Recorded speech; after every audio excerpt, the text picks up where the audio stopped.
Castleton takes the first game of the doubleheader 7-1, but it's a new game, it's a new day. And it's Bree Melchionda taking the hill for UMass Boston. Face off against a Castleton lineup that did generate the 7 runs, but did so in large part because the Beacons' defense handed them 7 errors, a season high in that category. Season high of the sort that you don't necessarily want for yourself. And so the Beacons' defense, more than anything else, looks to recover. In the second game of a doubleheader where the Beacons are in sore need of a split. This can't be said for certain, but if they lose both of these games, they are in all likelihood removing themselves from the playoff picture.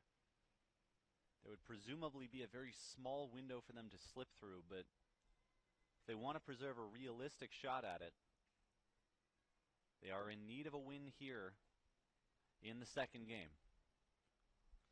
2-2 to the leadoff hitter, Hannah Mosher.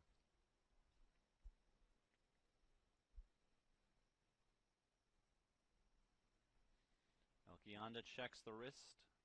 Comes set, comes home. High fly ball into center field, chasing back the center fielder Richland to make the grab for the first out of the second game. The lineup for Castleton will break down this way. Hannah Mosher in the number 1 spot. Allie Almond, who is 3 of 3 with a walk, and who you can see stepping to the plate here, is second. Samara Rideout third. Alexis Rogers, who started at short, will remain in the cleanup spot, this time pitching. That pitch bounces in for a ball. 1-0.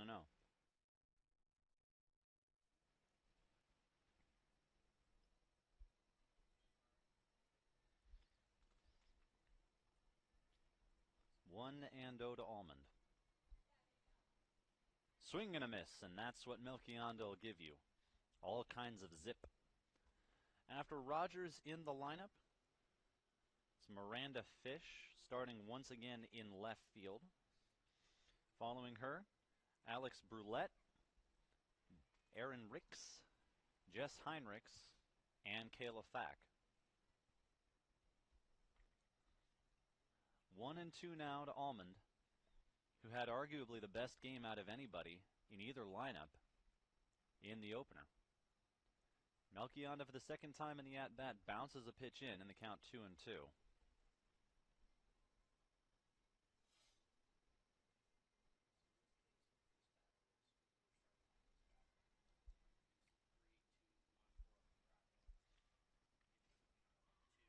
That one fouled away down the right field line. The count will stay at 2-2. By most statistical measures, Melchionda is having her usual terrific season. ERA leads the conference, down at 1.5.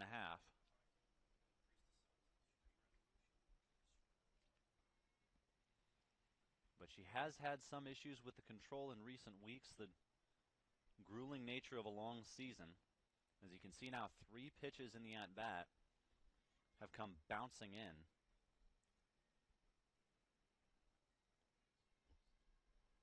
Three and 2 now.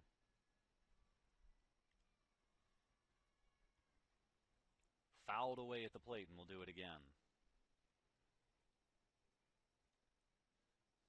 When you're dealing with the wear and tear of a long season, one of the things you do not want, if at all possible, is to have these extended at-bats. It'll drain your energy, and Melchionda puts a stop to it with a looking strikeout. Her first K of the game and the second out of the inning.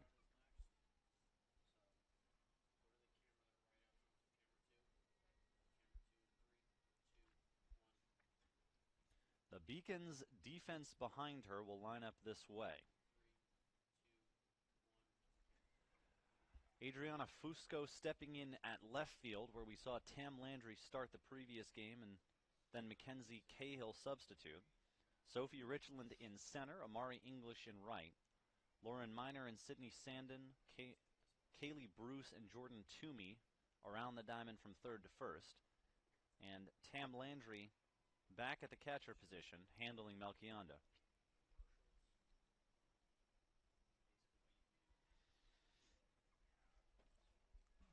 One and one the count now to number 3 hitter Samara Rideout. Line drive back through the box into center field over the head of a ducking Melchionda. And Rideout has the first hit of the game.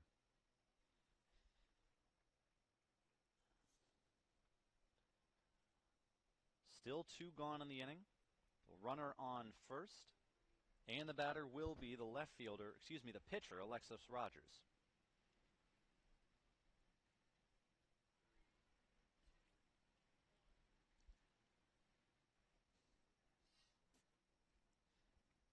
Melchionda comes home with a beauty for a called strike 1. This season and historically, she has worked best when she's establishing that first pitch fastball for a strike and getting the opposing hitters scared of everything else. That one comes in low. But with the command issues in recent weeks, it's meant a couple of things. One, she's had to throw more pitches to get the outs she's accustomed to getting. And 2, that she's been ceding more walks than she usually does. Nice recovery pitch in there, 1 and 2. 118 strikeouts to lead the Little East. But the 48 walks stand out as well as she enters her 19th appearance in the pitching circle. That one comes in low, 2 and 2.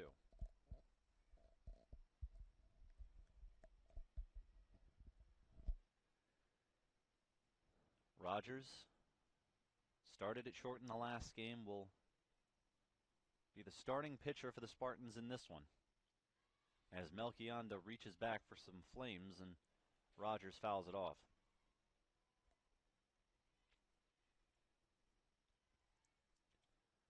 Melchionda has averaged about 7-8 strikeouts per start. Punched on the ground. Eats up Minor at third, and another base runner reaches on a miscue in the field. We'll see whether this gets ruled as an infield hit or an error. Was scalded on the ground there. It's going to go as an infield single for the moment. And now the batter's Miranda Fish. Coming back this season after an ACL injury took pretty much the entire 2022 season away from her. And now taking ball 1 at the plate.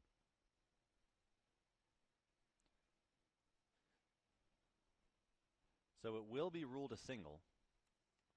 And now Melchionda is going to have to work with 2 runners on base. So as there was in the last game, traffic right away from the Spartans.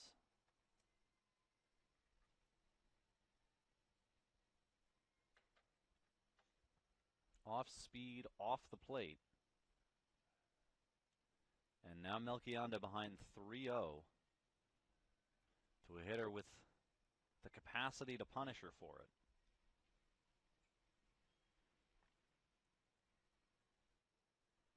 Strike 1, and a badly needed strike 1 at that.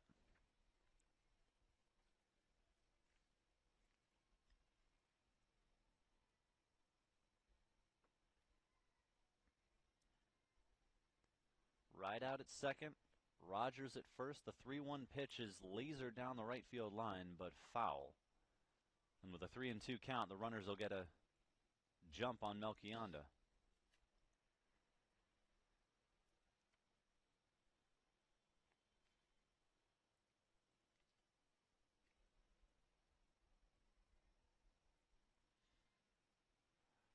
Runners go.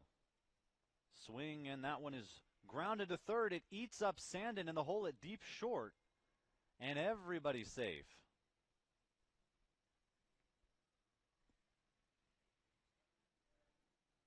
An error on the shortstop, Sydney Sandin, extends the inning.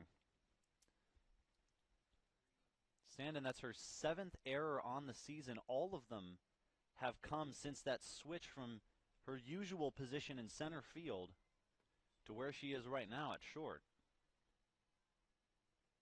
Swing and a miss at the plate from Alex Brulette, and the count 0-1. So it was a line drive back through the box from Samara Rideout.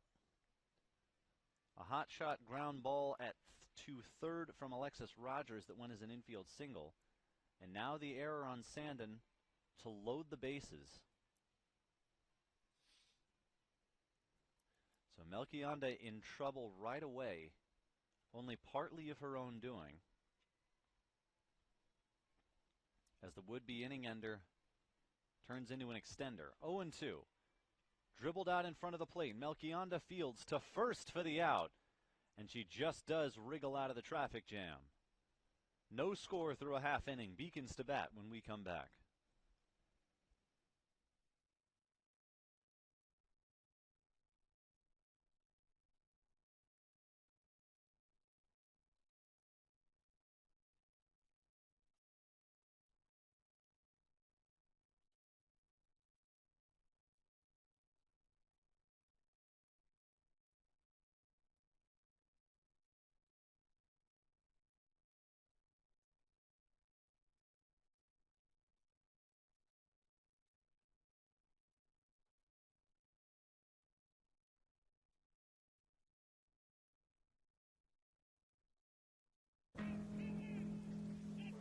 Celebrate the soggy shoes and the slow starts. Celebrate the lessons learned along the way.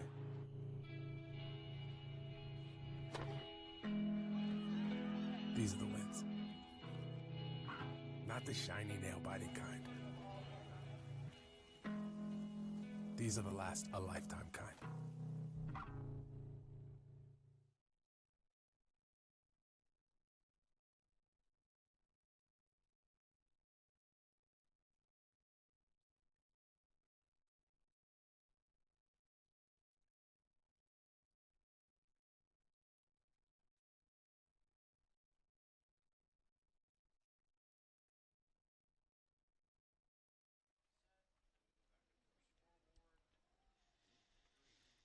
Sophie Richland to lead it off for UMass Boston in the bottom of the first.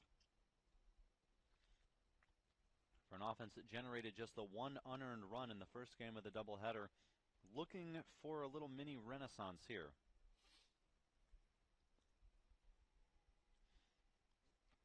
They'll be searching for it against Alexis Rogers, freshman who's making her 9th start, 13th appearance overall for the Spartans, as Richland swings and misses at the second.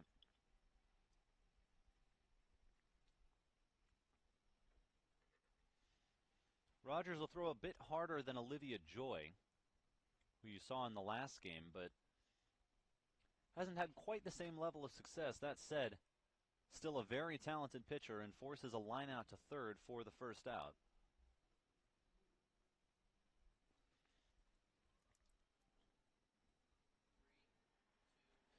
So far on the season, 2.87 ERA. Hitters are mustering just a 2.15 average against her.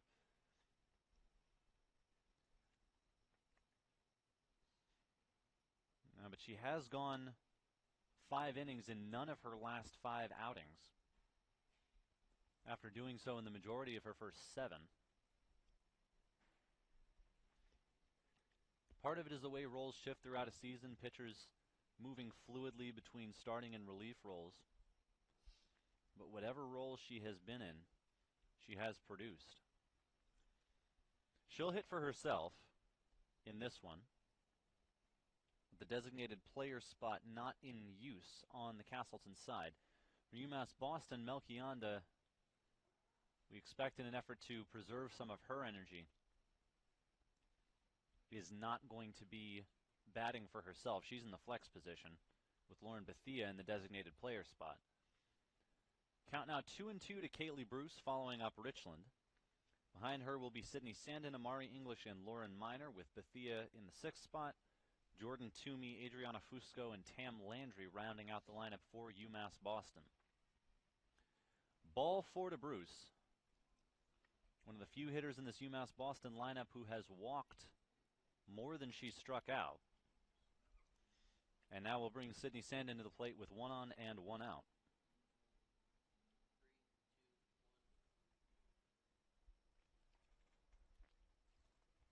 The defense these Beacons are hitting into will read this way. Kayla Fack at third, Allie Allman moving from second to short. Amanda Vaughn in the flex position playing second. And Samara Rideout resuming her usual position at first. Miranda Fish, Jess Heinrichs, Erin Ricks in the outfield from left to right, with Hannah Mosher handling Alexis Rogers. Sandin had a tough 0 for 4 in the last game, where 3 of the 4 were line drives lasered hard someplace that just happened to have that someplace be a fielder's glove.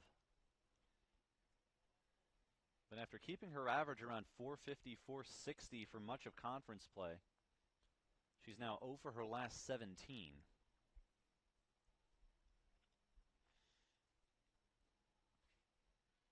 Fouls that one away in the count 1-2. He's got family in attendance today. Older sister Jana plays softball at Division I UConn. Themselves having a terrific season, both individually for her and as a team. Have turned out to support her sister, who takes ball 2 up high. Sydney's the older by about a year, and was having a player of the year, conference player of the year caliber campaign up until the hitless streak drained some of the stats a bit. 2-2. Takes high, the good eye stays, and the count runs full to Sandin. Big early spot here for the Beacons to apply some leverage after Melchionda works her way out of a bases-loaded jam. Kaylee Bruce leads from second, 1 out, 3-2 pitch to Sandin, and she takes ball 4. Back-to-back walks for the Beacons.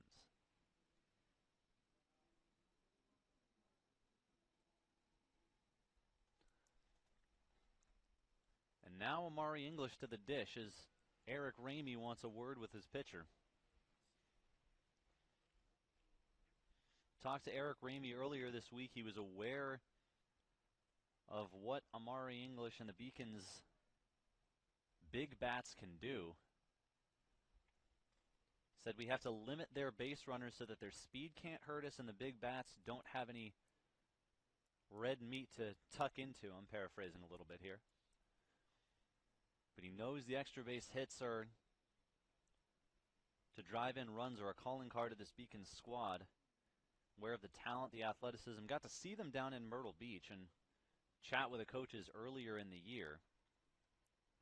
Pretty much any New England team is going to make the yearly pilgrimage to Florida or South Carolina to play those early season games when rain and wind and sleet and cold make it difficult to do so up here in New England.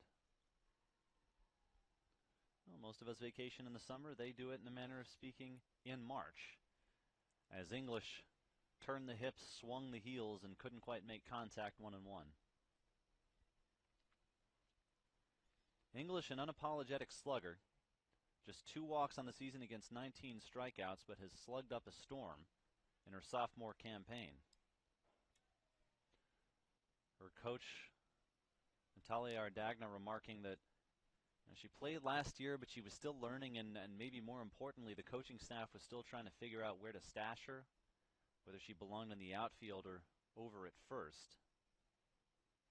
1-2 pitch is low for a ball. She said once we settled her into the outfield, the hitting started to turn around. That stability, that consistency day to day, week to week helped Amari English out. And here she is toting a 300 average. Grounds that ball to first, to the bag, goes right out for the out. Both runners, Bruce and Sandin, move up, so the Beacons have runners at second and third with 2 gone. And the batter now is Lauren Miner. For those who turned into the first of two games, we talked about the fielding-hitting dichotomy with Minor, who's had 4 multi-hit games in out of her last 8 coming into the day, and then went 1 of 2 with a walk in the first game of today's doubleheader. One of the only hitters that was forcing Olivia Joy into lengthy battles. And just about everybody else was being put out on the first or second pitch. But Minor, who's been seeing the ball well since the fall, who showed not just her discipline, as you can tell by the league-leading walks, but her power as well from the get-go.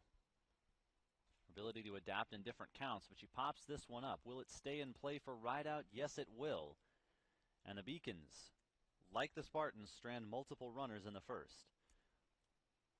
First inning of Game 2 in the books, and still no score from UMass Boston. We'll be right back.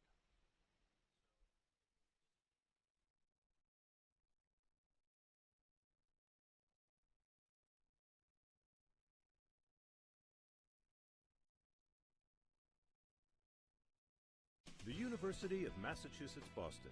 It's just minutes from downtown, and the Princeton Review calls it one of the best values in the country. A nationally recognized institution of academic excellence and research, UMass Boston offers more than 150 undergraduate and graduate programs, 16 Division III sports, and more than 100 student organizations. To learn more about the opportunities waiting for you at UMass Boston, visit in person or online. UMass Boston, a research university with a teaching soul.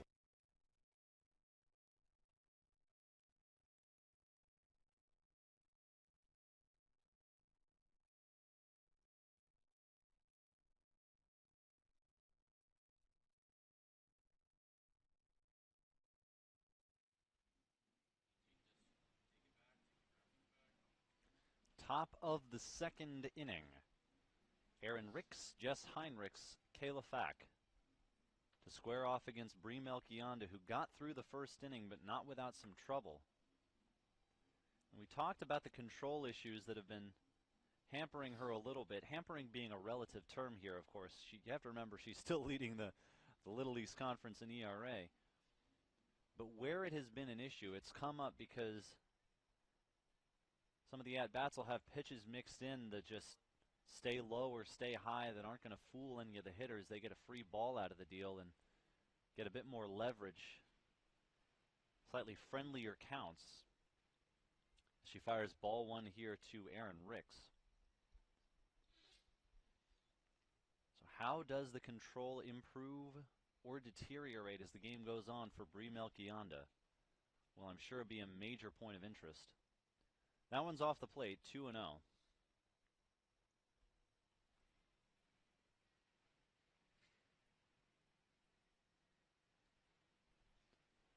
Behind Ricks are Jess Heinrichs, Kayla Fack for Eric Ramey's Spartan squad. A team that's looking to build. Joined the LEC in 2019, reached their first conference tournament as a member in 2021. And then had their best year since joining last year. 19 and 16 overall, split their conference games down the middle, and then got 1 game shy of the tournament final before ultimately being knocked out. Partly because of the pandemic, it was not an easy transition. Only had so much time to play. That one's flown into shallow right field, giving chases. English coming in, and a nice running catch for Amari English as she called Bruce off at second. The Jets in open space for Amari English, and that's the first out of the inning. For Castleton, the issues essentially are twofold. One is the pandemic that arrived, like I said, at the right time to scuttle any sense of organization or stability as they transition. The other is every now and then the problems with a home field. You get a little bit more rain, a little bit more sleet, a little more cold than some of the other LEC schools up there in Vermont. So the field condition at the start of the year especially can be a little bit tricky for the softball and baseball squads. There's another pop-up, this one more in Kaylee Bruce's realm. Heinrichs is retired, and there are 2 gone in the frame with Kayla Fack coming up. So the upshot that you have is, as Eric Ramey mentioned earlier in the week, EastCon hasn't come to their place since 2019. Southern Maine has never played there. Byproduct of the frost settling in is Melchionda. That one comes up in between the shoulder blades, and Fack fortunately gets up. That'll bruise tomorrow, but seems to be okay. This pitch gets away from Melchionda. Of all the pitchers in the LEC that you don't want beaning you.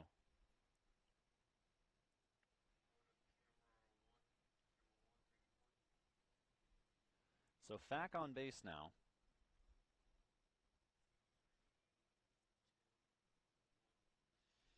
And now Amanda Vaughn steps in to hit. She was listed as the flex position on the lineup card.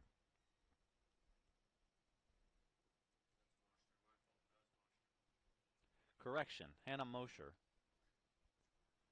Hopping in the leadoff spot. And now staring down a 1-0 count with a runner on first base and 2 gone in the frame. Melchionda winds, fires. Mosher gets a good swing on it, punches it through, ricochets off both of the left side infielders and out into left field for a base hit. It was not an easy pitch to hit, but an experienced hitter reaches out and pokes it through. And now Allie Ullman to the plate with 2 on and 2 gone.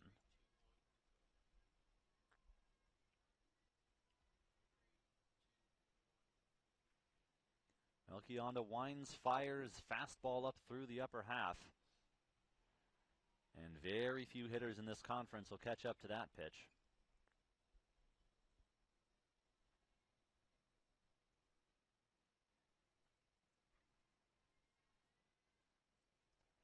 Melchionda winds and fires. That one catches the outer half as well. And this is the kind of pitching that a lot of Little East teams are used to seeing from Brie Melchionda. Just accurate smoke. 0-2 pitch. Dropped at the plate by Landry. Just missed the lower bound of the zone, it looks like, in a count 1-2. Ullman went single walk with 3 runs scored at the end of the doubleheader opener. And in her first at-bat here in this one was retired looking for Melchionda's lone strikeout. That one sails high to count 2-2.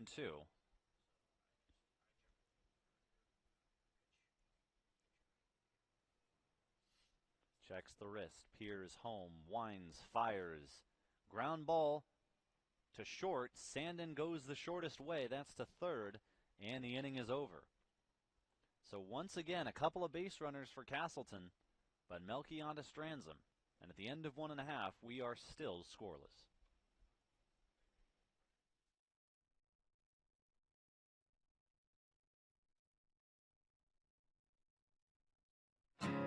Psychology is about understanding the individual and understanding the mind and understanding how it affects others.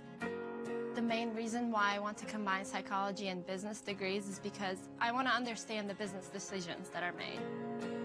I'm Nurçin Çelebi. I'm from Turkey originally. I'm a senior at the 5-year BA to MBA program at UMass Boston. Right now I'm doing an internship, so I will be starting to get experience in the field. And on top of that, getting an MBA and adding that business edge to my psychology degree.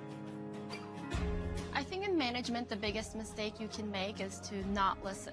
So I want to be able to step into a company and say, here's what you're doing now, and here's how you can improve it in order to get the best out of your people, and in order to actually have people coming in here with passion. I moved here when I was 16 for high school. Moving from Turkey, it was a rough journey for me because when you don't really speak the language that well, and when you don't really fit in the crowd, it's very easy to disappear. But I decided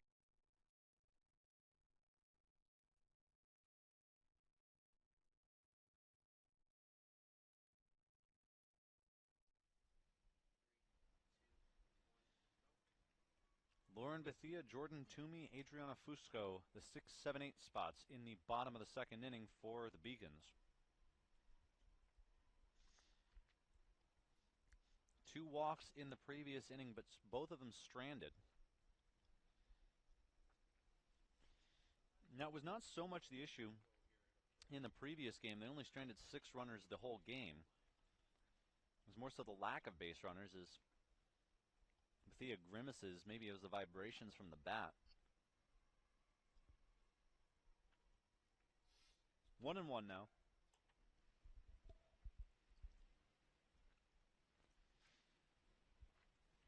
For the Beacons, it's a need to string together the hits. Not space them out the way they did in the last game.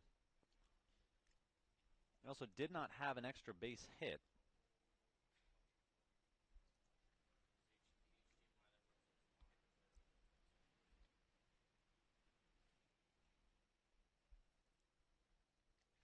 One and two now. Bethia swings, chops that one on the ground to second, scooping it, throwing to first is Vaughn for the first out. And the batter will be Jordan Toomey. Bumped up to the number 7 spot with the adjustments made to the lineup. Namely Fusco, who threw an inning and a third of relief, is in left field, bumping Tam Landry to catcher. And Fusco taking the 8th spot, whereas Jordan Toomey now bumped up to 7th. Off speed in there, called strike 1. So Toomey, who will offer you an asset as a hitter in that she doesn't strike out a whole lot, just 9 strikeouts on the season. But also hasn't been supplying a ton of power, hasn't had an extra base hit so far this season, and with an on-base percentage south of 270. So still looking to find her stroke as playoff time approaches, and a rare 3-pitch strikeout for the senior first baseman. First strikeout of the game for Alexis Rogers. And Fusco will step in for her first at-bat of the day. 8 of 29 on the year with a couple of doubles to her name. Contributing a valuable combo hit-pitch utility role this season for the Beacons. Has not been a go-to in either, but has provided what has been needed for a team that has dealt with some injuries and some inconsistent performance from certain players. A nice swing there, but that one's lifted off the hands into foul ground, and that will retire the side. 1-2-3 in the bottom of the second for Alexis Rogers, and we are still deadlocked.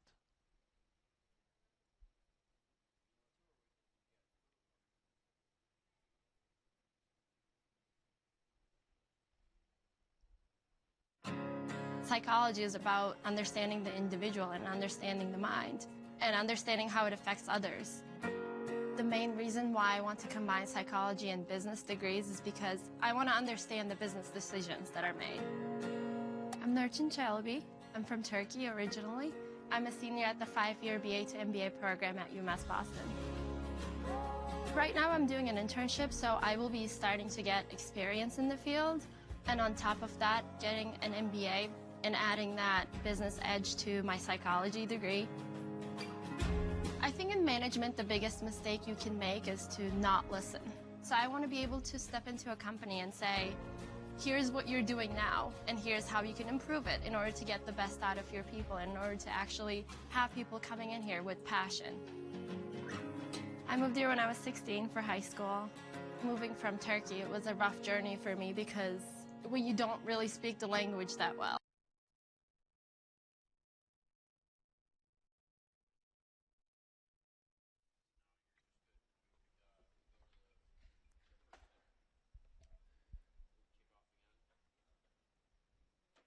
Top of the third inning, Castleton still looking for their first run of the game. They've stranded 5 runners across the first couple of innings against Bree Melchionda. A walk, but a couple of hits as well. Just the one Beacon error through 2 innings, which at this point would count as an improvement based on where they were in the previous game. 7 errors. As Melchionda fires that one off the tip of the glove of the catcher Landry, 0-1. Correction, 1-0.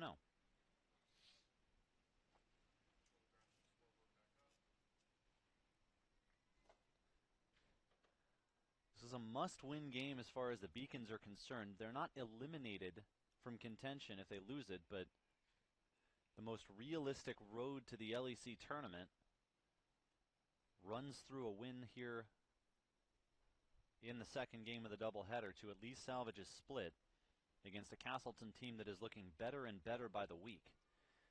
That one's fisted into shallow right center field.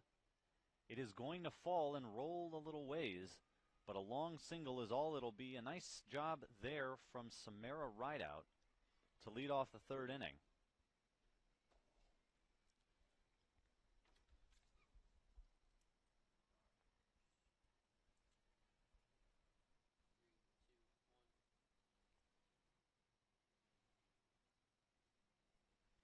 So after the leadoff single, it's Alexis Rogers with a single her last time up and a fly out the second time as Amari English with a nice jump on that one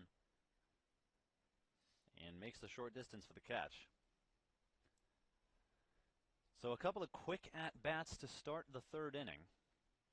And now it's Miranda Fish who reached on an error by the shortstop Sydney Sandin her last time up.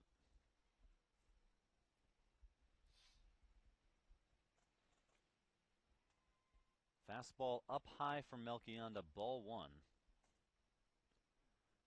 Fish was a 2-time LEC Rookie of the Week back in her freshman season in 2019. This is the program's first season in the conference. Punches one on the ground to third. Minor up and throwing for the out. And the customary back pick at second. Castleton's learned from that 3-4-6-7 double play the Beacons turned against them about 45 minutes ago in the first game, and the runner stays put.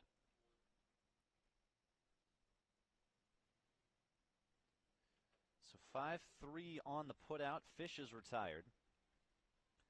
And it's Alex Brulette who tapped it back to the pitcher her last time up with a couple of runners on base. And that was what stranded him.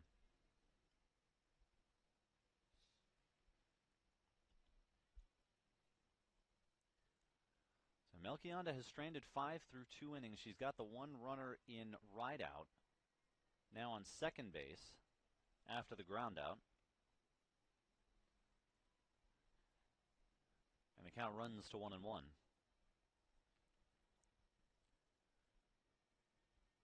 Melchionda with an earned run average south of 2, tops in the conference. She's tops in strikeouts and innings pitched as well. She has, generally speaking, wielded the workload and done a terrific job. But the fatigue of the season manifesting in some control issues that have slowed her usual dominance just a bit. Swing and a miss and the count 2-2.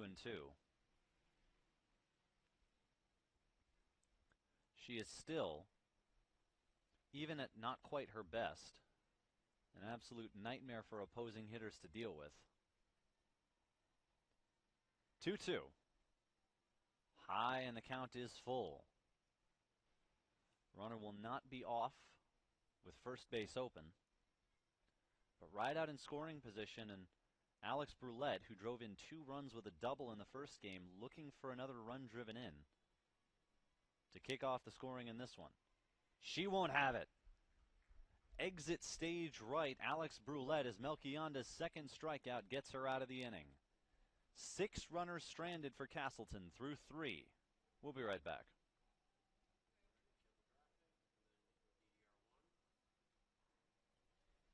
UMass Boston was my first choice because when I came to the campus, I saw that there was a lot of diversity. There's a lot of people.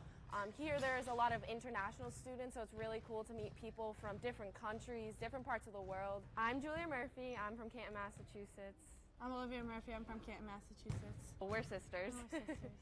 I play volleyball and she plays basketball. Here they have a freshman success community So each major has their own community that you can join as a freshman, and you take classes with them, you do study groups with them. So it was really helpful getting to know people in your major right away. So in health exercise sciences, we have an internship at the end, where it's so much better to have like an advisor helping you out, like telling you which classes to choose.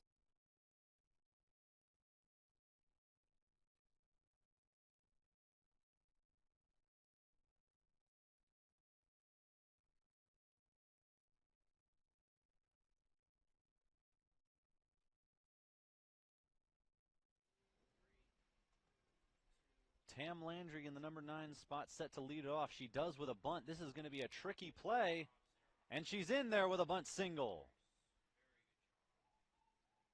How many catchers will do that for you? Perfectly executed bunt on the first pitch of the AB, and that's the first hit of the game for UMass Boston.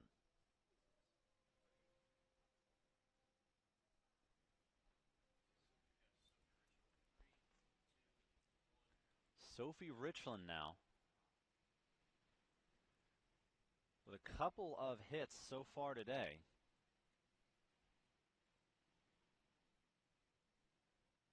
Rogers fires. There's another bunt.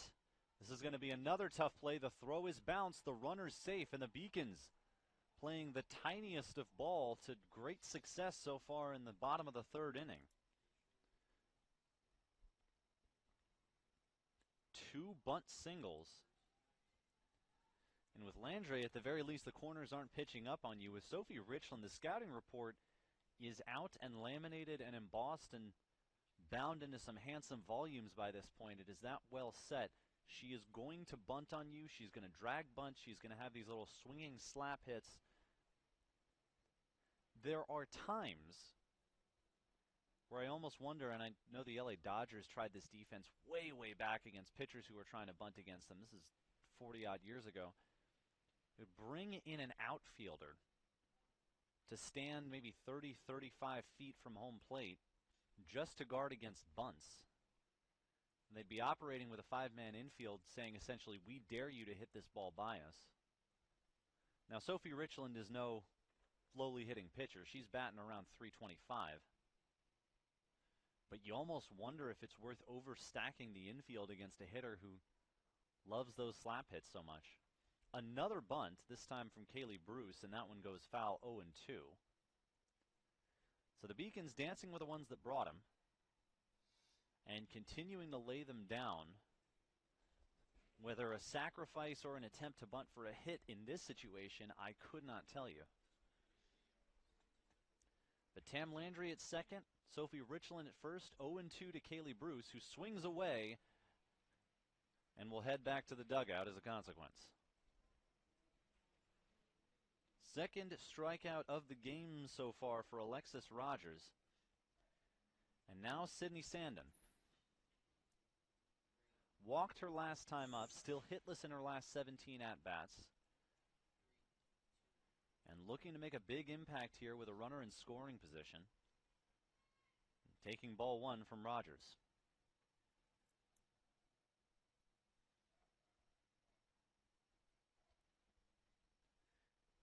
See your family sitting up there to the top left corner of your screen. Just waiting to see her break out of the funk she's been in. Really the lone blemish on what is otherwise one of the best seasons a UMass Boston softball player has had in recent years. That average still hovering up in around the 390 mark. Late into April. 2-0 pitch, takes another ball, and the count 3-0.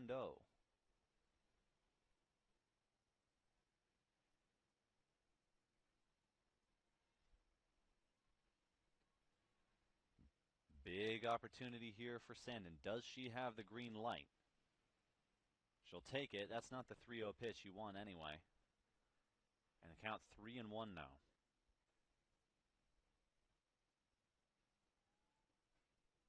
Big opportunity here for the Beacons. The first 2 hits of the game coming on bunts. And Sandin takes that one over the inner half to bring the count full.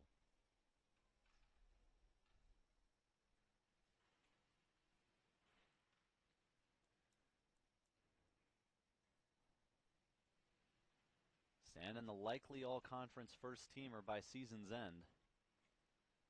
Digs that one out, slaps it foul, and will do this one again.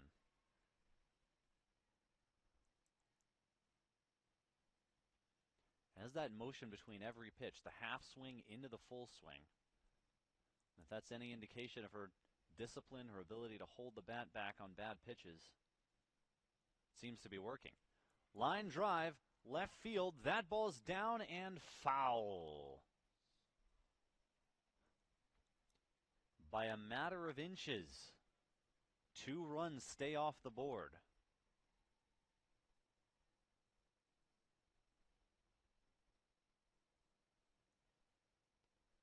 Got a good hold of that one, barreled it cleanly, but just a smidge too early. 8th pitch of the at-bat from Rogers to Sandin. Ball 4. Sandin's second walk. The bases are full of Beacons. And the biggest of the boppers, Amari English, strolling to the dish.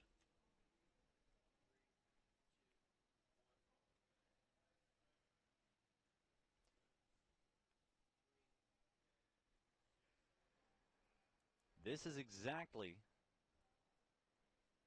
what Eric Ramey, who you can see there with his out on the mound with his back to home plate. There he is. Hi, Eric. This is what he was worried about. Setting up, or the base runners, setting up the big boppers. And now with the 3rd walk of the game drawn by UMass Boston within the first 3 innings. It's Tam Landry at 3rd, Sophie Richland at 2nd, Sydney Sandin at 1st, and Amari English, who hit a 3-run home run against, I feel like we can say this, presumptive number 1 tournament seed EastCon in the team's last doubleheader. Swings and misses at the first offering low from Rogers. For English, that was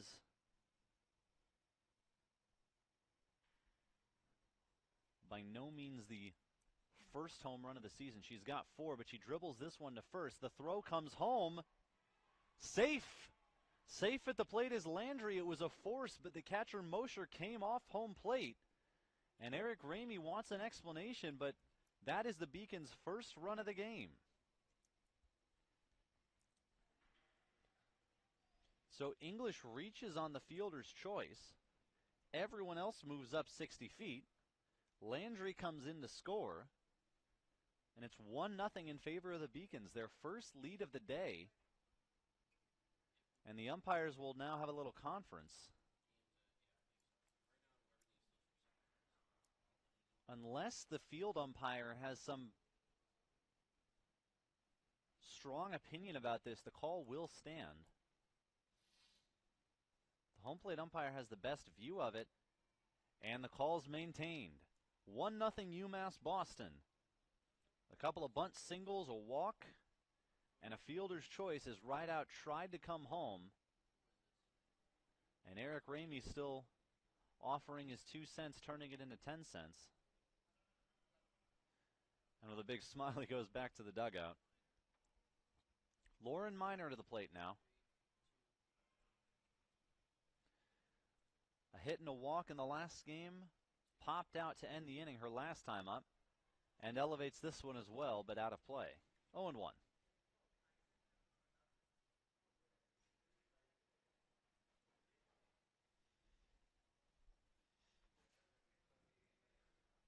Another big chance for the Beacons to wring as many runs out of this inning as they can, as that one's dug out, slapped foul the opposite way, and a count 0-2.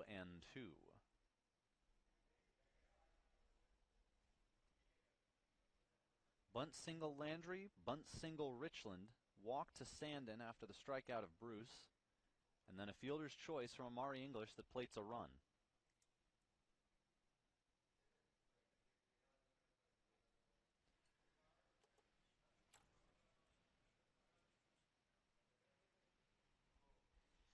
Rogers winds, fires the 1-2, line drive up the middle, base hit. Scoring is Richland. Around third and on her way home is Sandin. It's a 2-run single for Lauren Miner, and the Beacons lead it 3-0.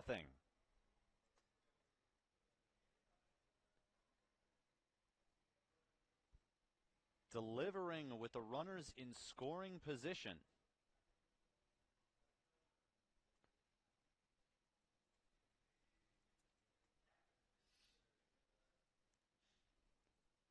To third on the play goes Amari English.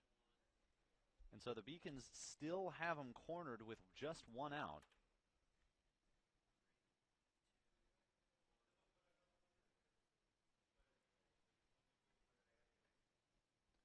That one dips low, off for second, and a delayed steal for Miner. She's in there without a throw. A perfect 6 for 6 on stolen bases this season from Lauren Miner. Another one of the categories where she has availed herself beautifully.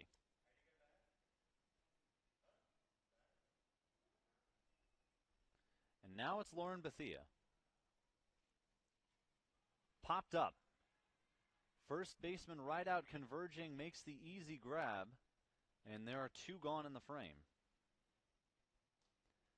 Jordan Toomey now with a chance to find the outfield grass and expand the lead by a couple of runs. Some decent speed out there in English and Miner. Ground ball speared by Rogers, and that'll do it. 1 pitch, 1 out, and she strands a pair. But the Beacons push across 3 runs, their first multi-run inning of the day, and they lead it 3-0 after 3.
Bottom third of the order. That's Aaron Ricks, Jess Heinrichs, Kayla Fack. Trying to make waves against Bree Melchionda, and an off-speed pitch settles in neatly for strike 1. Melchionda's thrown 58 pitches through 3 innings, 36 of them for strikes. Alexis Rogers, despite giving up 3 runs to Melchionda's 0, has thrown fewer pitches, 53 of them, and 36 of them for strikes.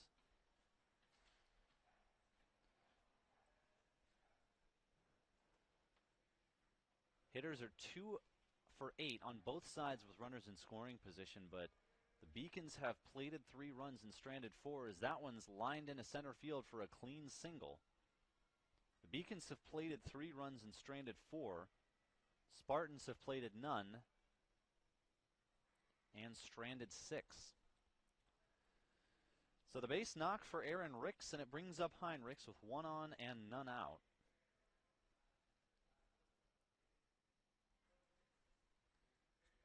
Heinrichs, as you can see there, having a terrific season average-wise. Tries to bunt that one as it ricochets off the mask of an unfazed Tam Landry. Heinrichs hitting .341 with a couple of triples on the year, but had just 1 hit in her last 14 at-bats coming into the day,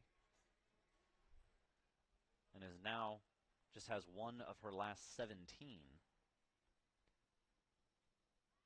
Chopped foul, 0-2.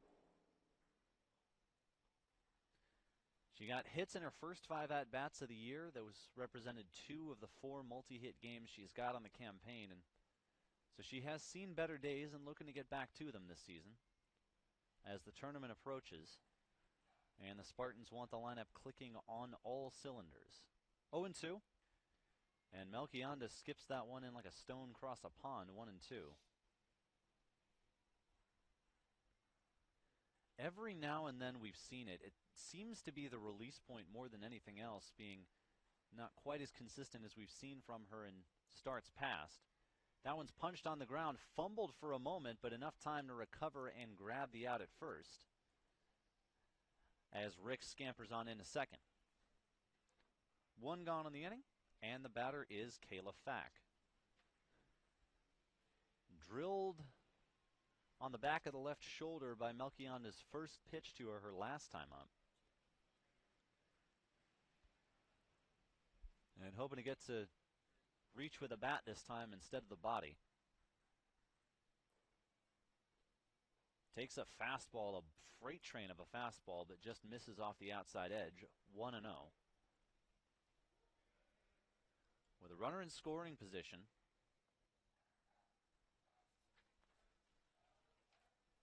A chance to do some damage here out of the number 9 spot as that one comes over for a strike.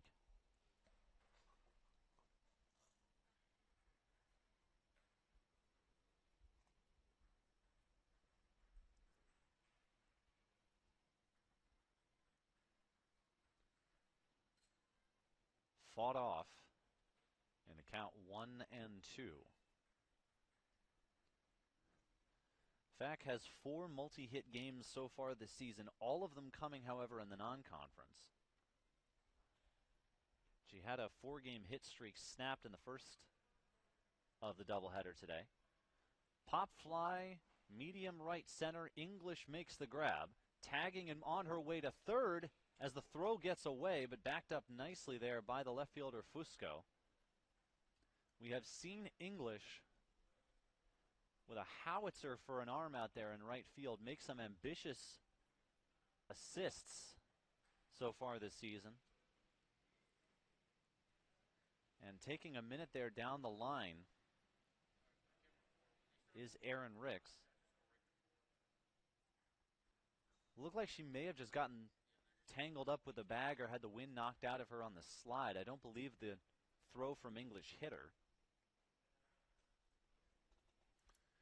But a fly out is the second out, and it sends us back to the top of the order with Hannah Mosher.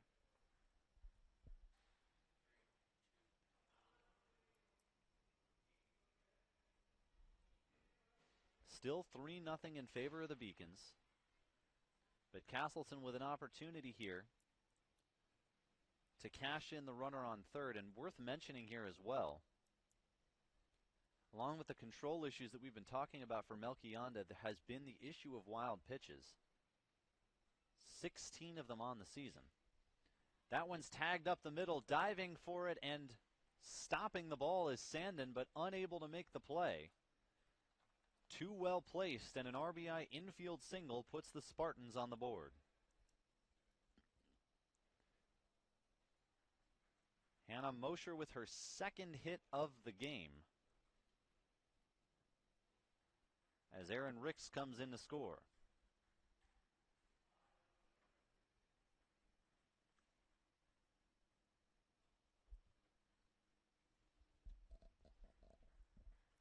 Quick conversation with the coaching staff out there. Check on Melchionda.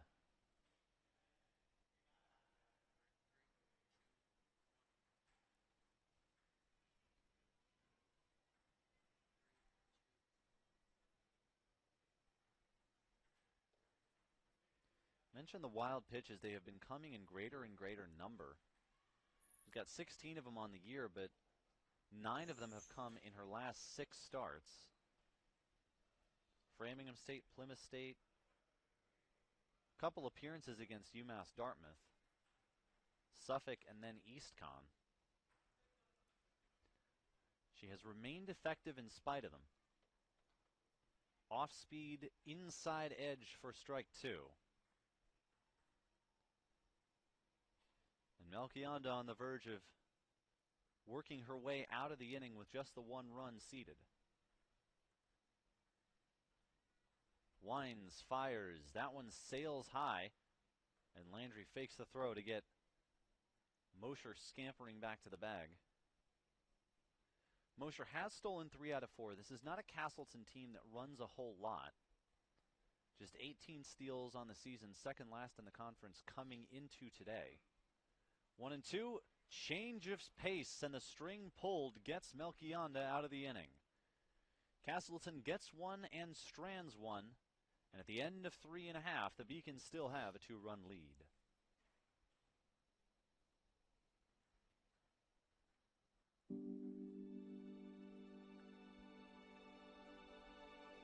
What separates UMass Boston from other schools is the fact that a large percentage of students commute.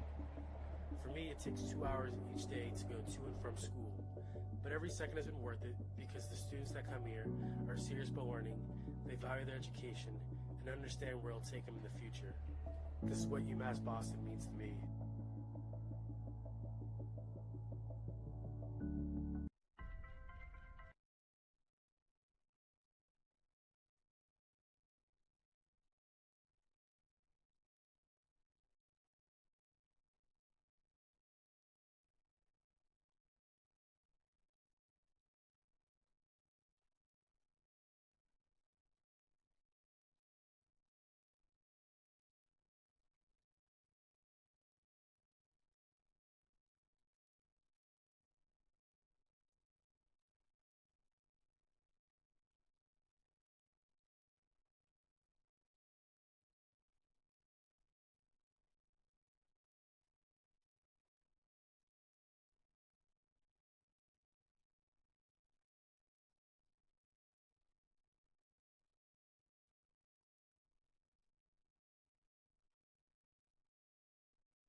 The Beacons, fresh off a 3 spot in the bottom of the third, will step back into the box with Adriana Fusco, Tam Landry, and Sophie Richland.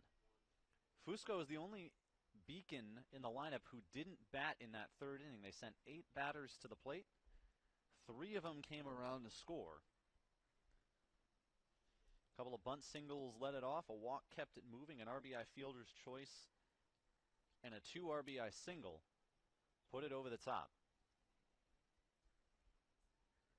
And now throwing to Fusco. Rogers has the same problem that Brie Melchionda does throwing to Miranda Fish.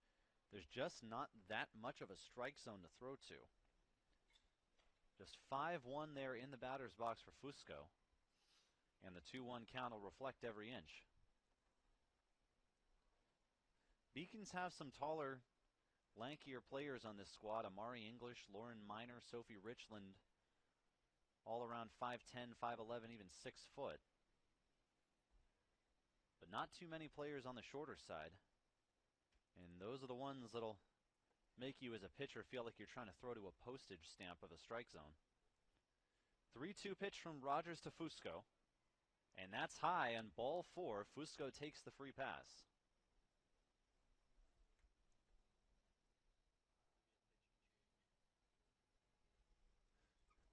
Ramey coming to the mound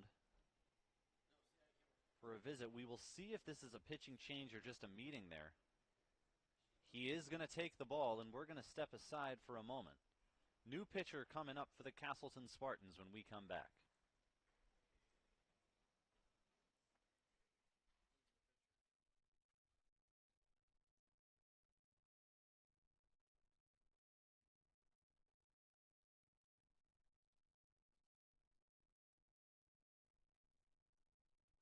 Division III allows you to give yourself to other things. Having that free time allows me to pursue the things that I want to pursue. Division III athletics affords students the opportunity to, engage in the other interests in their campus and in their lives outside of that sport.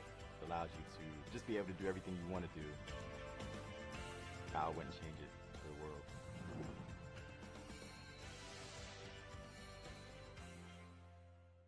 The University of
Got a new pitcher out there for Eric Ramey's Castleton Spartan squad.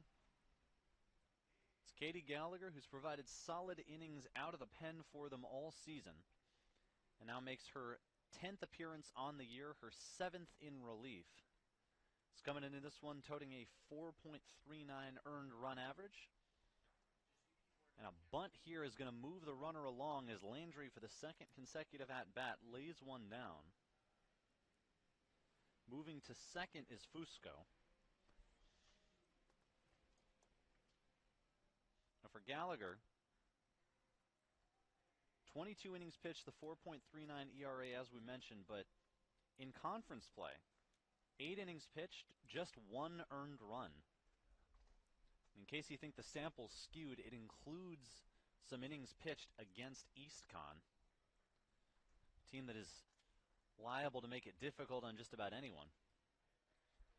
Richland with a run-up in the swing and the miss, and the count 0-1.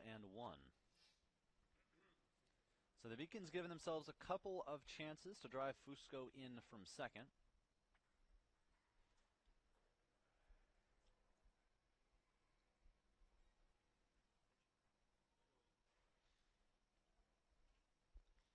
Topped off to first. This is going to be a tough play, but just beating Richland to the bag is Samara Rideout. Even on a ground ball to first, there is no margin for error with Sophie Richland coming down the line. Moving to third on the play is Fusco. And it's up to Kaylee Bruce. Base on balls her first time up, down on strikes her second time. Off speed, misses the zone. Gallagher with a little smile. She doesn't seem to think so. 1-0 the count.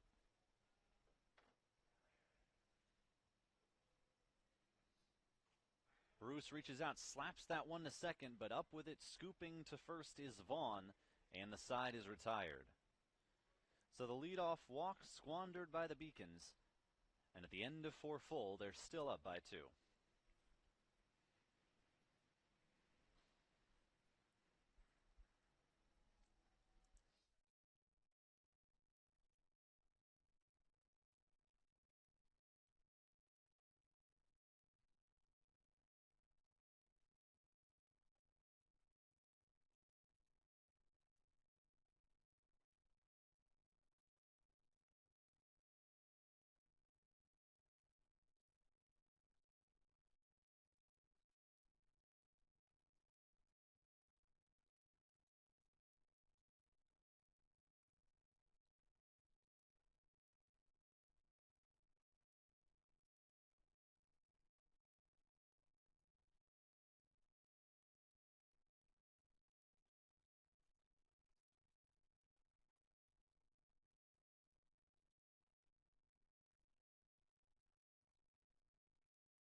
Samara Rideouts, Alexis Rogers, Miranda Fish, the 3-4-5 spots against Bree Melchionda, who gave up a run in the 4th, but limited the damage. And with some of the run support that Emily Doble didn't quite get from the Beacons, she can be a little comfortable, but not too comfortable, staring down these Castleton batters. 0-1 pitch. Fades into the dirt, a little bit too much fade, and the count 1-1. We appreciate you joining us here on the Beacons Broadcast Network. I'm Milton Posner. It's a game that UMass Boston sorely needs to win after dropping the front end as Rideout slaps that one to sand and it's short.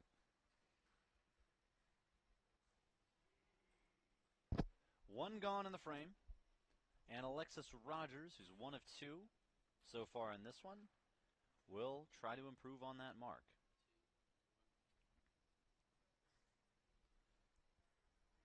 And no, she's not showing bunt. That's just her pre-pitch routine. Slaps that one into right field. That's going to fall in front of English. And the second straight single is English got a little ambitious, tried to throw her out at first and didn't come too far away from doing so. But it is still a single for Rogers. Her second of the game, her third of the day. And she's given the Spartans something to work with in the top of the 5th.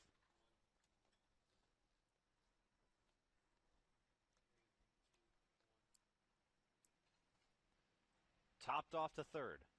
Trickles to short. Sandin goes to second, but there's no play there. And everyone is safe. Couple of times the Beacons have done that. They've gone to second in an attempt to snag that lead runner, just without the time to do so. So Fish reaches on the fielder's choice. Alexis Rogers makes her way to second. And now it's Alexandra Brulette taking strike one from Melchionda.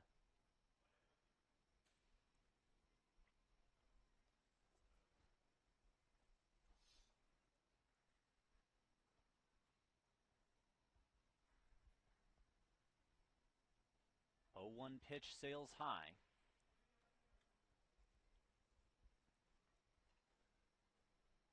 It's those giveaway pitches that, just based on the body language, she can't seem to stand from herself. The ones that sail high or dip low that the hitter won't be fooled by. That one's lifted out of play over to the right side.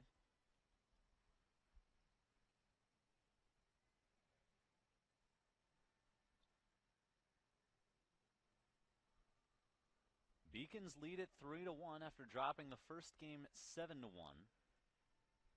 In the face of a stellar pitching performance, complete game from Olivia Joy, giving up just the 1 unearned run. Emily Doble didn't pitch too poorly either, but the defense behind her about as porous as a sponge. And it has rebounded nicely here with just the 1 error to this point. That one dips low in the count 2-2. Castleton has the 1 run on 7 hits. But with just the 1 Beacon error, they have been unable to parlay it in anything more. 2-2. Popped up off the hands, easy money for Landry, and that's the second out of the inning.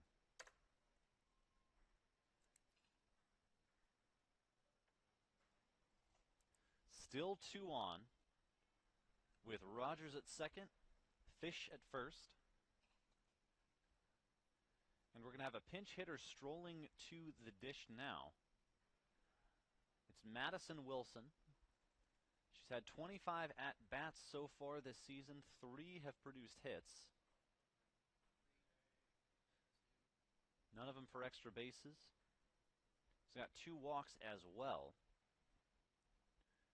Last time these teams faced off, almost a year to the day, it was April 26th of last year. She was 2 for 4 against the Beacons with 4 runs batted in. Had their number that day.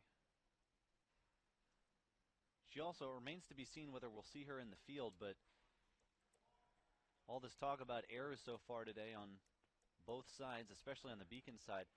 She's had 32 fielding chances. She's in her junior season here. 32 fielding chances in her collegiate career. Has not made an error. Catcher, utility player as well. She takes inside and low from Melchionda for ball 1.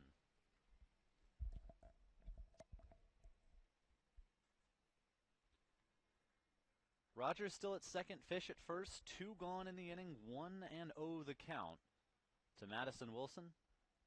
Thought about offering at that one, but thinks better of it and earns herself a second ball in the count.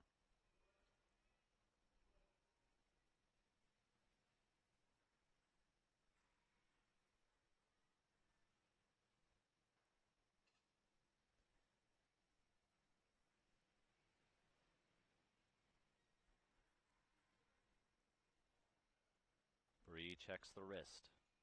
Fires home. And there's the strike she needed.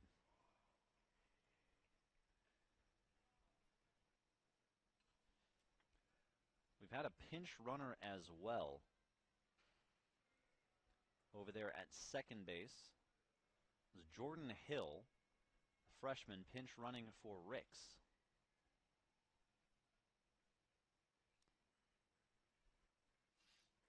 Excuse me, pinch running for Rogers.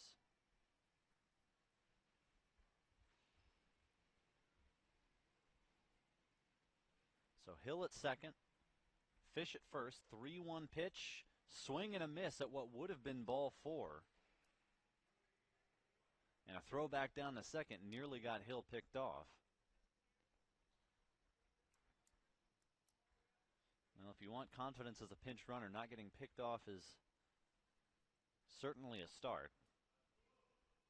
Runners will be in motion. 2 on, 2 out, 3 and 2. Got her! Inside corner right at the knees.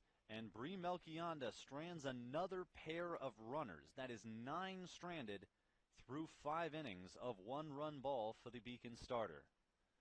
To the bottom of the 5th we go. We'll be right back. I'm the first undergraduate alumnus to lead this university. I'm very proud of that. I was literally able to transform my life because of the University of Massachusetts, and I want that for every single student that walks through the door.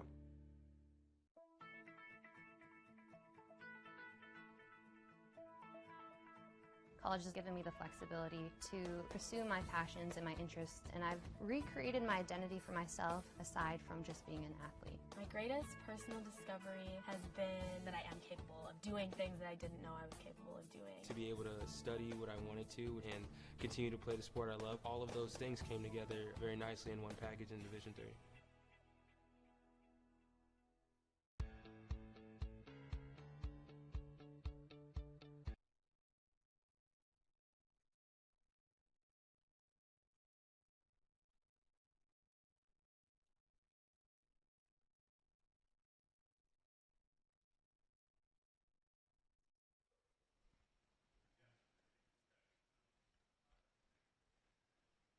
Got some updates for you from around the Little East Conference. UMass Dartmouth taking care of Keene State 5-0.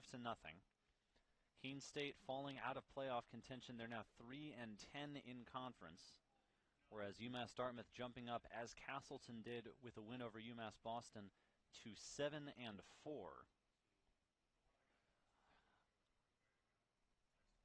Sydney Sandin to lead it off for UMass Boston, as Katie Gallagher bounces that one by Sandin's feet.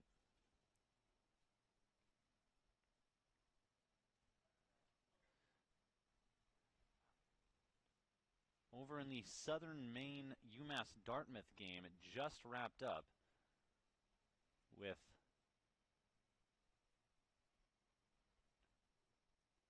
that one sails in off speed for a strike. Looks like we got an error in the schedule here on the website, but Southern Maine falling to their opponent. So they'll drop down by a game, falling further into the midfield. Sandin punches that one into center, and the hitless streak is over. A big smile and a sigh of relief.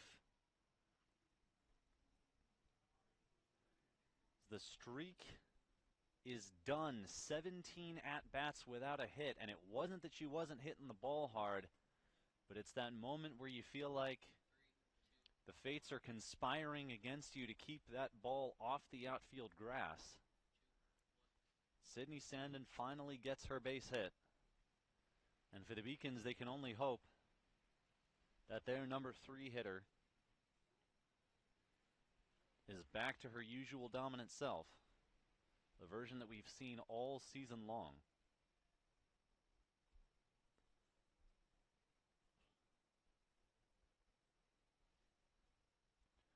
Amari English up to the plate now. looking to make some noise of her own. It's been a relatively quiet day for her. She has reached on 2 fielder's choices. But now in her 7th at-bat of the day, is still seeking her first knock.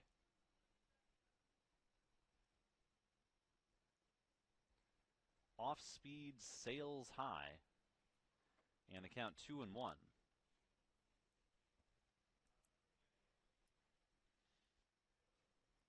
A big, wide stance. Looking to pull the ball. And that she does. Puts a charge into one, but a little too much elevation. And a nice running catch from Miranda Fish down the left field line. So English remains hitless in the doubleheader. And with 1 out, it'll be Lauren Miner, who slapped a 2-run single in that all-important 3rd inning for the Beacons.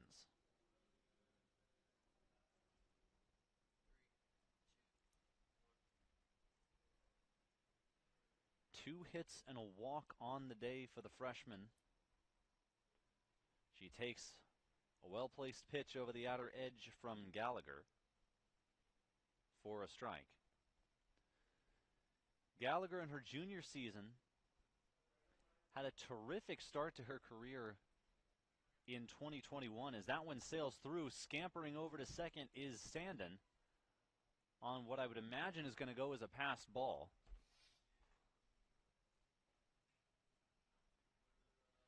It's deemed a wild pitch for the moment. That 2021 season for Gallagher, the team best 2.90 ERA, 6th in the Little East Conference, was all-conference 2nd team, pitcher of the week twice. In 2022, backslid a little bit. 6.9 ERA across 15 games, only the 21 strikeouts. And this season is something in between those two, with an ERA of around 4.5. Although, again, she has pitched very well in conference play to this point. Counting what she's thrown so far in this one, she's through 9 1/3 innings with just the 1 earned run given up in conference play. That one sails high, and Miner works the count full. Sandin at second after the wild pitch. 3-2 to Lauren Miner. Just misses the strike zone and another walk. The 4th of the game, make that the 5th of the game drawn by UMass Boston to supplement their 4 hits. Sandin at second now, Miner at first. And Lauren Bethia, who's still looking to break through today. She had the 1 hit in the first game. She's 1 for 5. But now has a chance to do it with runners on in a big spot. Beacons badly needing some insurance. Looper up to the plate, and the count 1-0.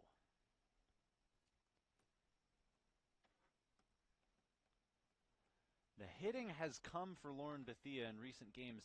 It's been the driving of the ball, the extra base hits that have been a little bit lacking for her compared to what we saw from her earlier in the year. That one's hit back to the mound.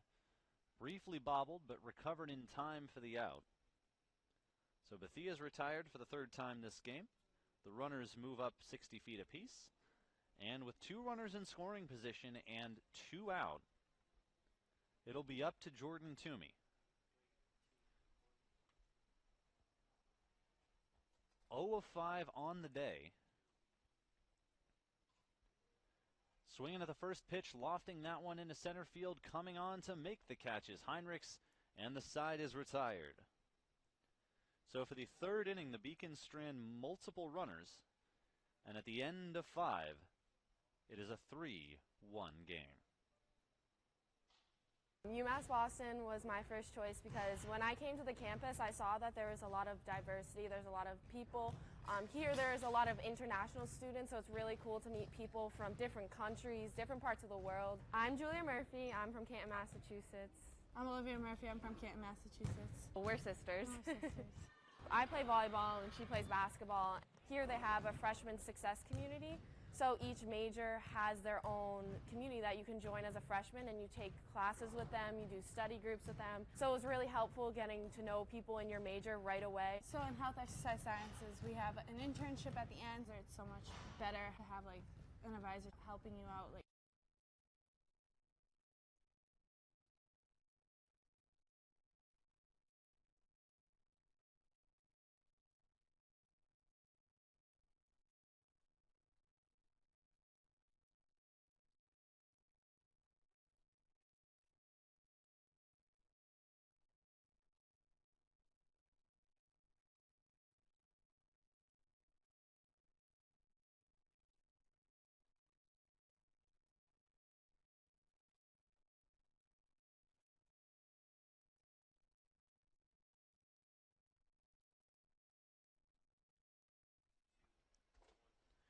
The Castleton Spartans are 2 runs in the hole, 6 defensive outs left to play with, and Jess Heinrich stepping and swinging and missing against her first pitch in the 6th from Brie Melchionda. Melchionda, to this point, has thrown 93, make it 94 pitches, as that one's punched foul. Rogers threw 59, 38 of them for strikes before she exited, having allowed the 3 runs, all of them earned on 3 hits and 4 walks. Gallagher has since come in to throw 21 pitches over 2 full innings. And another one sails to the backstop for Melchionda. We've seen a few of those. There were a number against Suffolk the other day where the Beacons received a aid from the grounds as the Suffolk backstop, to hear our producer Michael Vesci tell it, was about 6 inches behind the catcher. Swing and a miss, and down goes Heinrichs. 5th strikeout of the game for Melchionda. And with 1 gone in the frame, Kayla Fack steps in.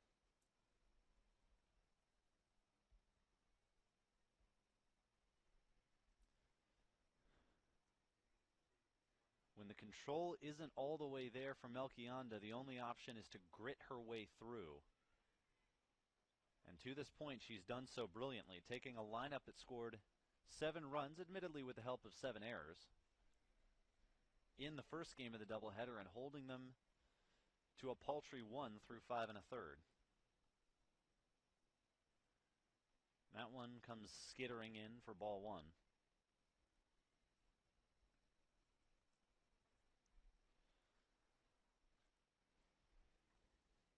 She's working comfortably now. Can't coax a swing out.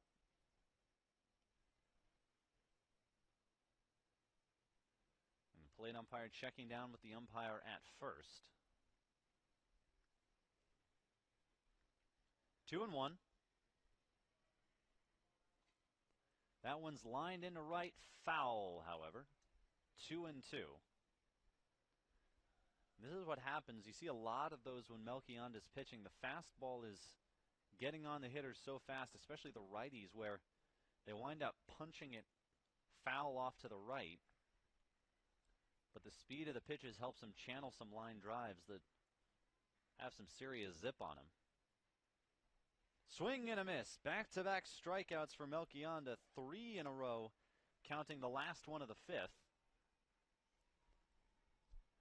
And with 2 gone in the frame, it's back to the top of the order in Hannah Mosher, who has hits in her last 2 plate appearances.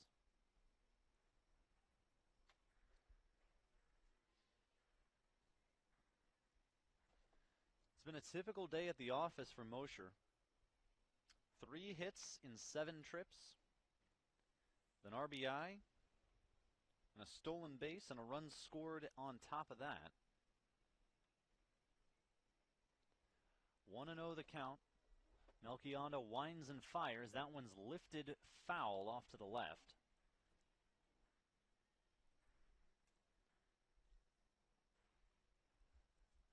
Coming up on the schedule, UMass Boston's got a Thursday doubleheader against Curry, out of conference. You can catch that one the same place you're watching this one. Week after that, it's a non-conference road doubleheader against Nichols before wrapping up the regular season by hosting Rhode Island College for their last couple of conference games. For Castleton after this, it's a doubleheader against SUNY Canton, Saturday doubleheader in conference against Southern Maine, and then wrapping their season like the Beacons on the 6th of May by hosting WestCon. 3-1 the count. Melchionda gets set. Mosher awaits the pitch and will take the free pass. So Mosher reaches for the 4th time today, the 3rd time in this game. And we'll bring up Allie Almond, who, talk about a tale of 2 games. 3 for 3 with a walk, a run scored, actually 3 runs scored, excuse me, in the first game.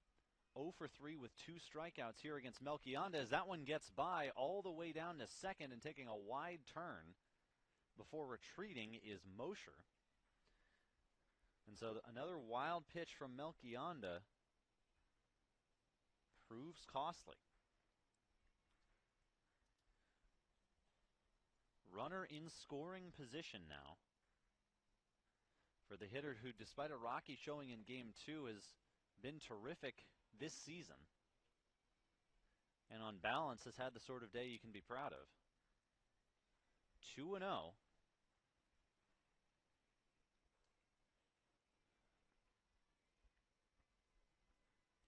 Six of the last 7 pitches have been balls from Melchionda. And a much-needed strike 1.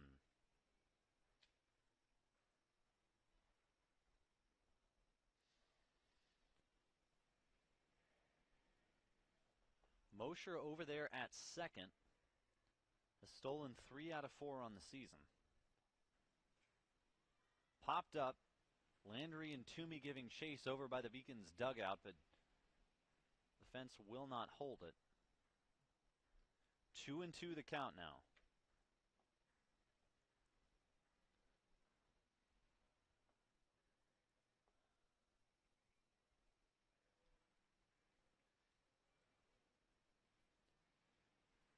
Payoff pitch time for the junior right-hander.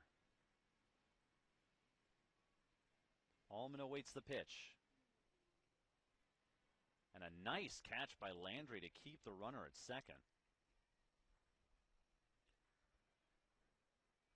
That gets to the backstop. We're having a different conversation. 3-2 now. Can Melchionda hit the spot and get herself out of a little jam? Yes, she can.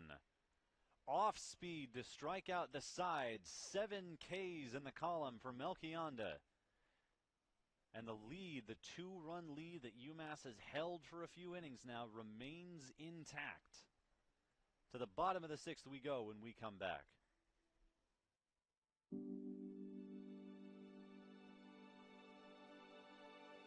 What separates UMass Boston from other schools is the fact that a large percentage of students commute.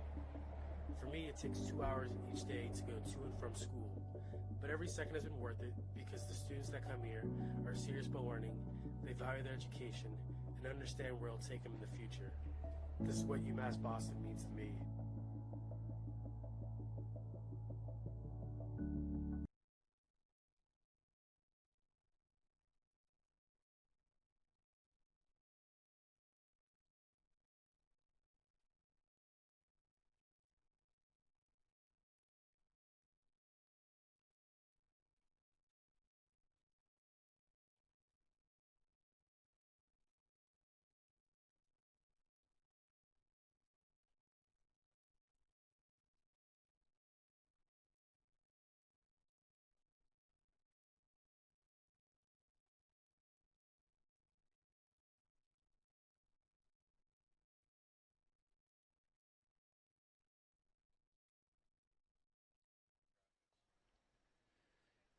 Bottom of the 6th inning, and we got ourselves the 3rd Castleton pitcher of the game. It's the freshman Lauren Ross, the right-hander, 5'5", out of Greenfield, Mass. 13 innings and change on the season, a 6.15 ERA. Worth contextualizing, though.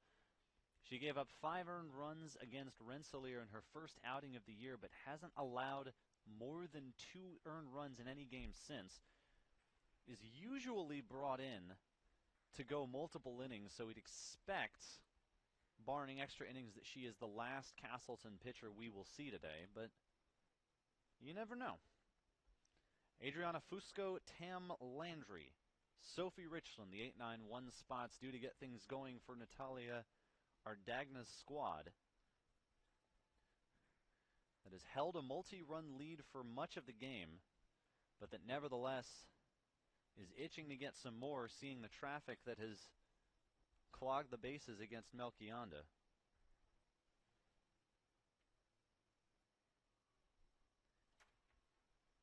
That one sails inside, hitting the inside edge for strike one.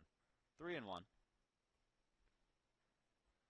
Fusco reached on a walk her last time up, and against the new pitcher, she'll take a big hack at that one. The stance is kind of in between Richland and everybody else. She's moving around. She's getting a little momentum going to first, but she's not taking steps. She's mostly just opening up. She punches that one into left field. It's falling and down. Through the left fielder, Fish, on her way to second, and in there safely is Fusco with a double. Her 3rd double of the season, and a major way to lead off the bottom of the 6th inning.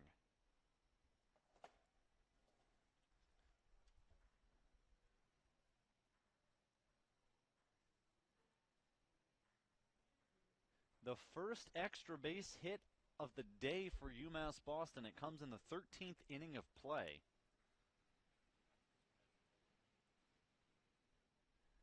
So for a team that leads the conference in slugging,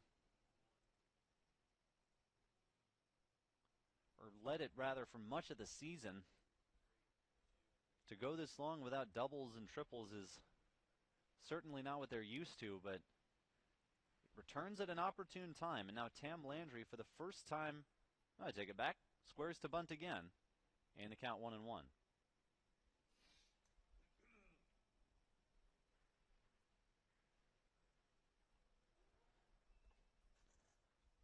Fusco has some speed to her.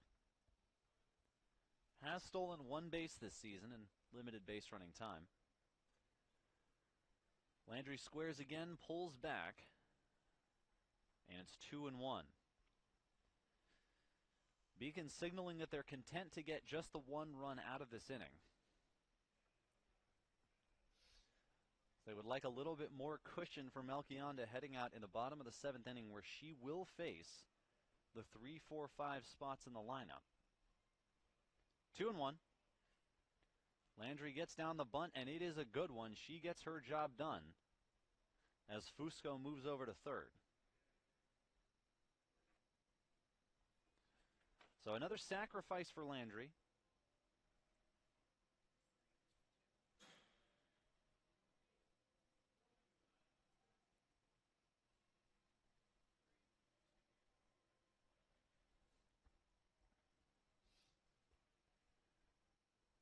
So once again, a look at the Little East scoreboard.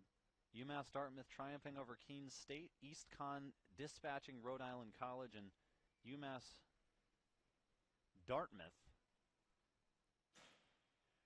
Plymouth State squashing Southern Maine 16-9. About as many runs as you can realistically hang on a team without mercy ruling them.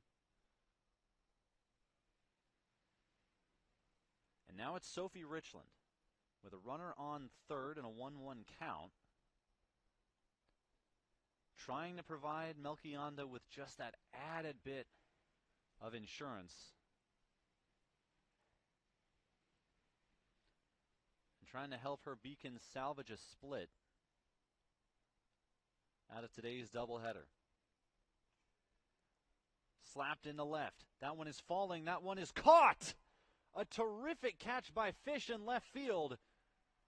But it just turns a hit into a sacrifice fly as Fusco comes dashing home from third.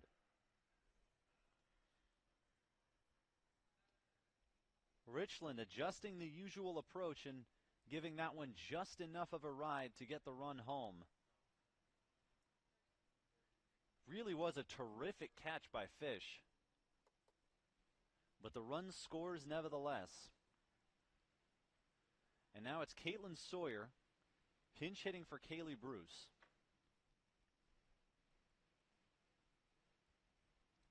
Sawyer started in the catcher's spot last game. Went 1 for 3. And see the season stats there. Now comes to bat with the bases empty and 2 gone in the 6th inning after the RBI sac fly from Richland. So the Beacons playing textbook small ball in the bottom of the 6th inning to get their 4th run of the game. And for Richland, her 8th run batted in of the season. Off speed, off the plate again.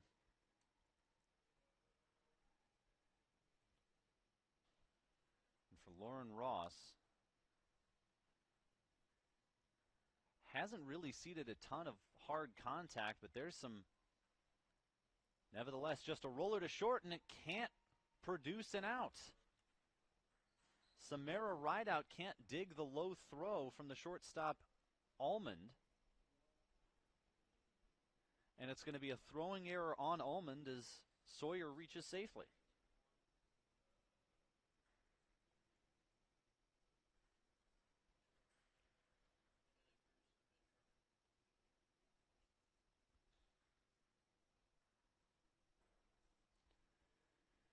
The first error of the game for Castleton. UMass Boston had one way back in the 1st. In what looked like it was going to be a continuation of those disastrous 7 errors from the first game today. But they've quickly gotten in gear and committed no errors in the previous 5 innings. Now, instead of a 3rd out on a ground ball and a chance to go back to the dugout, regroup for your half of the 7th, now you've got to deal with Sydney Sandin and a runner on base. And Sandin, who we mentioned, got a hit in her last plate appearance to break an 0 for 17 scoreless streak, is now looking at, hey, I've got a hit and 2 walks today. Make it a 2-hit, 2-walk game for Sandin. Back-to-back hits for her as the monkey finally off her back. And the Beacons now threatening for more than just the 1 small ball run. Sawyer at 2nd, Sandin at 1st. And Amari English, still looking for her first hit of the day, will come to the plate for the 8th time. With a chance to rip one off of Lauren Ross. That one fades a little too far off the plate.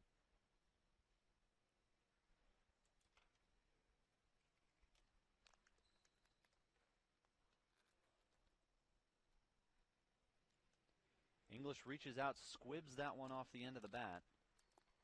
And the count 1-1.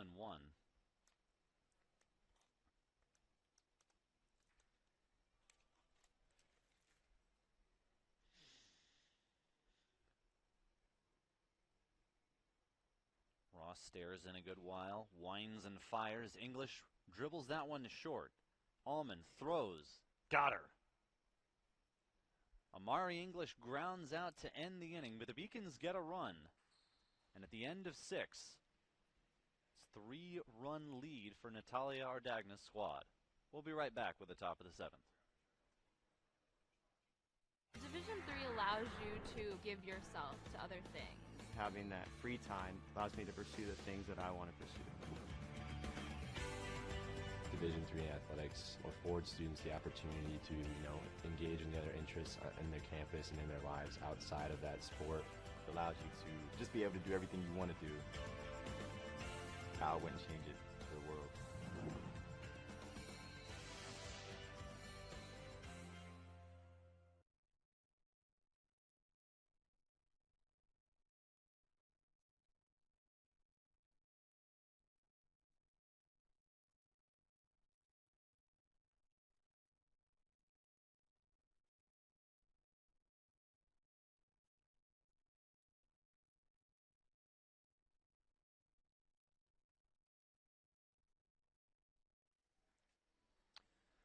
The last chance for the Castleton Spartans comes in the top of the 7th inning.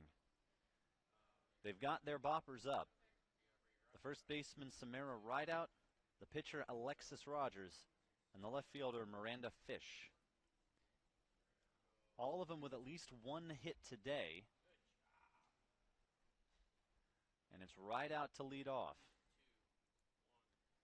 Singles in each of her first 2 trips, then line to short her last time up. And Melchionda, who's thrown 112 pitches on the day, dribbles in the 113th.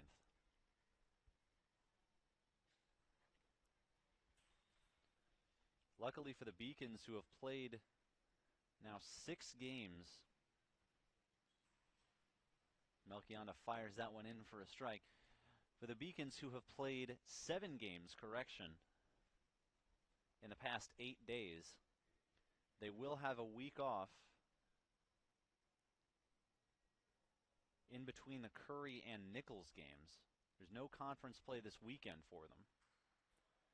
So they'll get through the doubleheader with Curry, face Nichols the Thursday after, and then conclude conference play with those pivotal last couple of games against Rhode Island College, a team that's hovering around 500. Grounded foul up along third, and we'll do the 1-2 pitch again.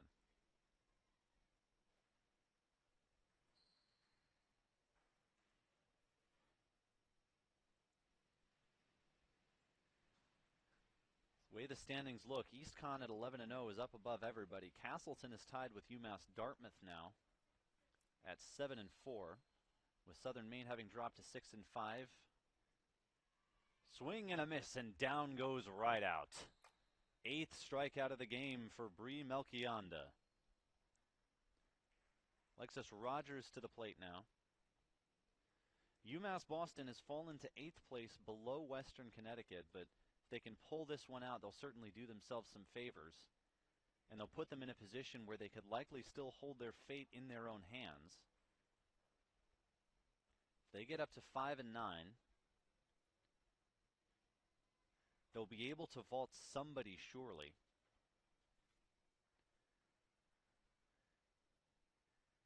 It's nothing to say for certain, mind you, but with the most realistic outcomes, the Beacons take this and sweep Rhode Island College. They should be, in most scenarios, they should be grabbing one of those last couple of playoff spots. Remember, 9-team league, 6 teams make the tournament. And once you make the tournament, especially if Bree Melchionda is on her game, becomes a very different conversation where surprises can happen. EastCon can fall, especially in a small sample size. 3-0, catches the inside corner.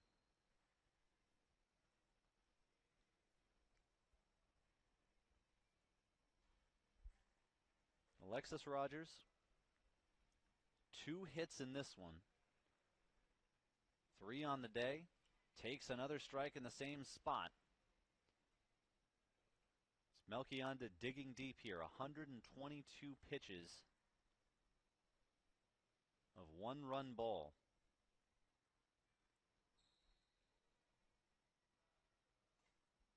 Punched back to the mound.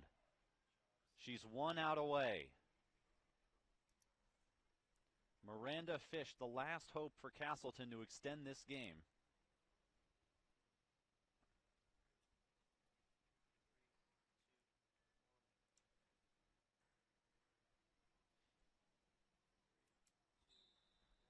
Fish, hitless in 7 trips so far in this one. She has reached a couple of times on fielders' choices and errors.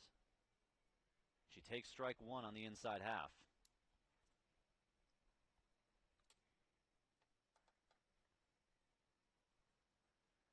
Remember, UMass Boston facing off next on Thursday, 3 p.m. doubleheader against Curry. You can watch in the same spot you're watching this one. Fish lifts that one down the right field line into foul territory, just out of the reach of Amari English. 0-2 the count.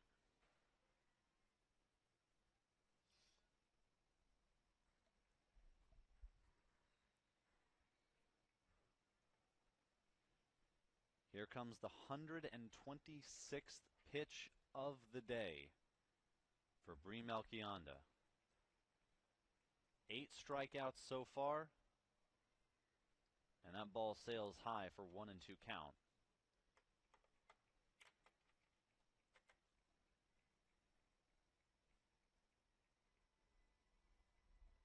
So despite some sporadic control issues, this one's shaping up to be one of her better starts of the year if she can put it away here. 1-2 pitch. Fish stays alive.